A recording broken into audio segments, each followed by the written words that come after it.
bacterial pharyngitis or bacterial tonsillitis, then we might find inflamed mucosa in the throat, or an inflamed tonsil, or pus over the tonsil or over the posterior pharyngeal wall. So these are some of the findings in the upper respiratory tract. In the lower respiratory tract, the findings correspond to the pathology. For example, if the patient is suffering from pneumonia, then we might find a decreased movement of the chest on one side, and we might find increased vocal phrematous if it is a lobar consolidation, and we might also find decreased breath sounds and a dull note on percussion.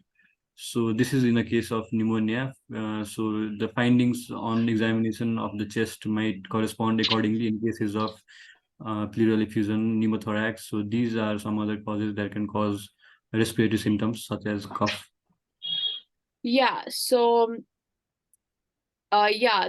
these were excellent points, and adding few more points to that. So if we're talking about upper respiratory tract infection, in addition to polyps, you can also see cobblestoning of the nasal mucosa, which is very characteristic, and even there are few systemic manifestations that can lead to cough, like vasculitis or sarcoidosis. So that is why a good physical exam is important. And the chronic conditions like lung cancer can also lead to you know uh, uh, can cause clubbing. So these are few of the general physical exam findings which you might want to look into, and going towards the specific respiratory findings, so that will depend upon what is causing the cough, and we will read about it in more detail when we talk about individual diseases. Okay, so what other kind of test would you want to order? So if a patient is having cough, so another important thing which you want to know is if the cough is productive or not, right?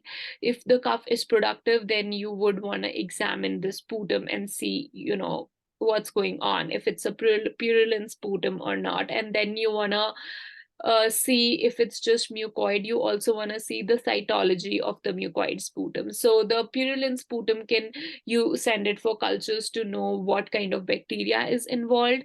And in case of cytologic examination of the mucoid sputum, it is essential for determining malignancy or oropharyngeal aspiration, or even to distinguish the bronchitis, the eosinophilic bronchitis, from the your neutrophilic bronchitis. So these are the few things which you want to see more on your labs. What else do you want to see in your labs?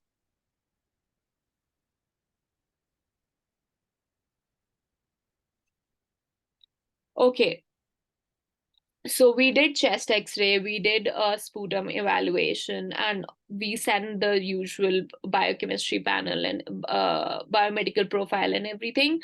When do we need a chest CT? We are gonna see that in few moments. So first, talking about cough, we were talking about cough with normal chest x-ray, and kind of doing a deep dive into that a bit. So we talked how ACE inhibitors can cause a cough with a normal chest X-ray, and other conditions as well. But you cannot rely just on these conditions. Just because you need to rule out these conditions, and if these conditions are ruled out, there's something called chronic cough hypersensitivity syndrome. This is where there's exaggerated neurologic signaling via the cough reflex pathway we discussed initially. And so this is important for you to know. And whenever you are dealing with a patient who has a cough and a normal chest x-ray, you should do an extensive evaluation and rule out all of these causes, and determine why is this patient having cough, and not just you know um limiting to your initial thing. So when we talk about ACE inhibitors, so if a patient is there are patients who are who have hypertension and who are taking ACE inhibitors, one of the essential points you need to understand is it does not matter for how long, for what duration they have been taking ACE inhibitors. Even if they start developing cough, you do have to remove the ACE inhibitor from their medication list, and you can replace it with ARBs, okay, angiotensin receptor blockers, and you need to replace that, and then you see for a period of almost 1 month, and if the cough improves, then that was it. But if it doesn't, you have to go on to your next differential. Then we talked about postnasal drainage, GERD, and asthma. So I would have to stop the session here because almost 40 minutes are up, and I would want to continue the session right from here. We can do it tomorrow or day after. I'll update you guys on the group when we'll be doing, but and we'll continue with the next topic. I do want to know if this was helpful for you all and what's your feedback on it. Hello. Yeah.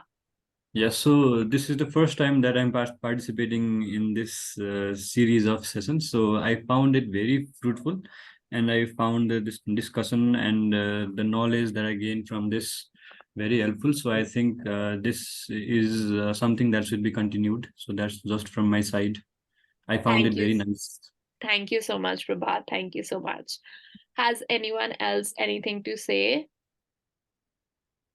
And also, I would appreciate if you could put few learning points which you absorbed in this session in the group. If you could mention few learning points so that it's helpful for all of us.